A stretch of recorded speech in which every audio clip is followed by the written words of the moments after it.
Good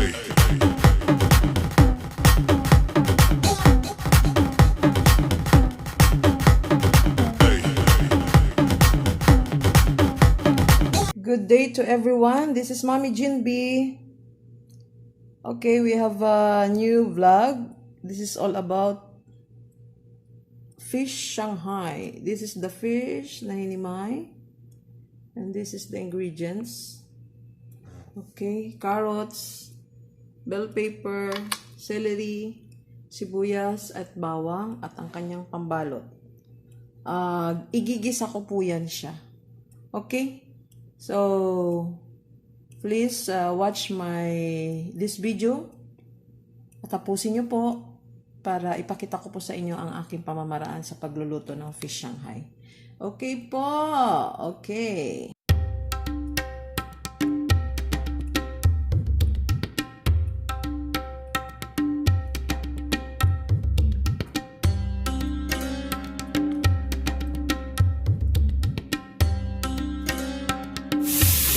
Ayan po. Pag-isayin ko na. Nahin muna natin ang sibuyas. Maraming sibuyas. Para maalis yung ng lamisa. Ang lamisa ng isda. Kasi pag wala sa amin yung lamisa ng isda, medyo nakaka-turn off.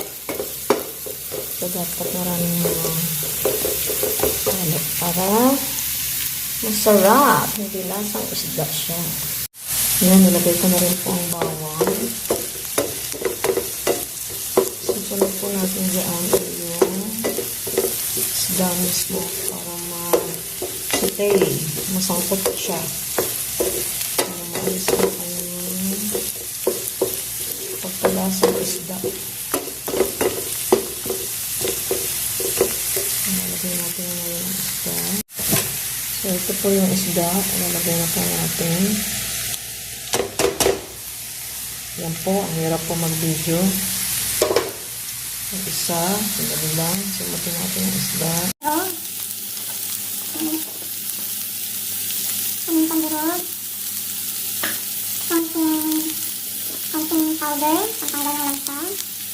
Tapos, ito yung powder na po, garlic powder. Tingnan ko lang kung makanggal ang pagkalasa ng isda niya. Ayan. Tapos, pagyan natin yan ng konting powder. Wait lang, ha? Pagyan natin ng konting powder. Okay. Ang pagkain natin, ito natin mabuti para kumapit ang lasa sa isda. So, okay, nag-isa na siya mabuti. Nasutay na siya mabuti.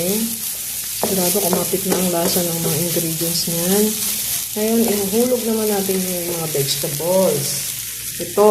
Pero dapat, patayin na natin yung apoy para fresh yung mga gulay. Kahit di naman maluto yan, walang problema. Gawa na, babalutin pa, ipiprito. Para medyo fresh ang ating mga vegetable. Wala namang problema yan kahit di maluto masyado yan. Okay. Okay, ayun na po. Pinatay ko na po ang apoy ng kalan, ha? Para fresh ang mga vegetable natin. Kasi babalutin pa naman natin yan. Okay. So, magbabalot tayo na. Medyo palamigin lang natin ng konti. So, mainit. Mainit siya. Actually, pwede na ngayon. Kaya lang okay na. Kasi ang target natin is fish Shanghai.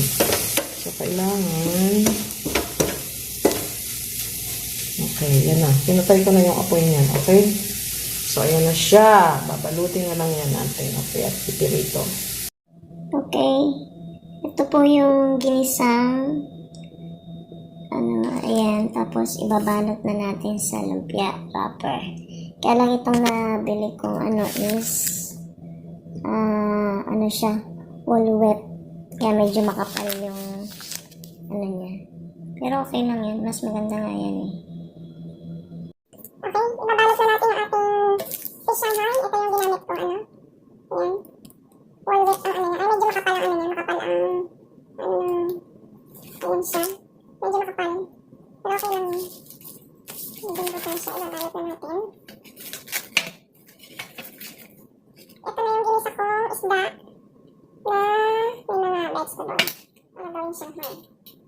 Okay. Ayan. Kasi ito pwede ito after mo siyang mabalot, pwede ilagay mo lang siya sa isang container, lagay sa freezer. Kaya maliliit Yung ganyan. Ganyan lang siya. Yan. Kita nyo ba? Sensya na kayo, dahil ang aking camera. Talagyan ko ng pambikit. Wait lang, wala pa lang pambikit. Wait, magbabalik po.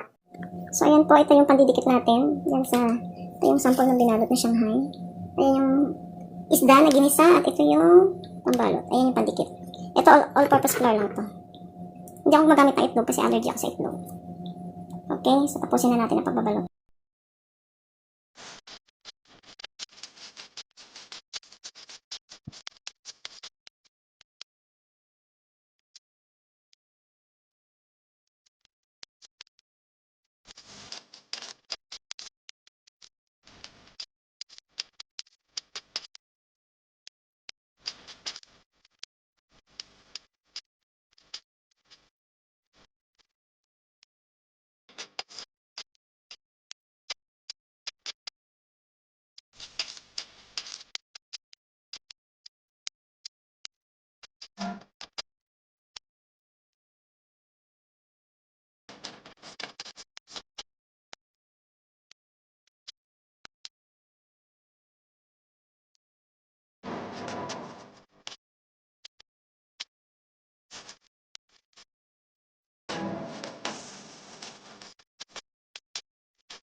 So, ayan na po. Ayan na.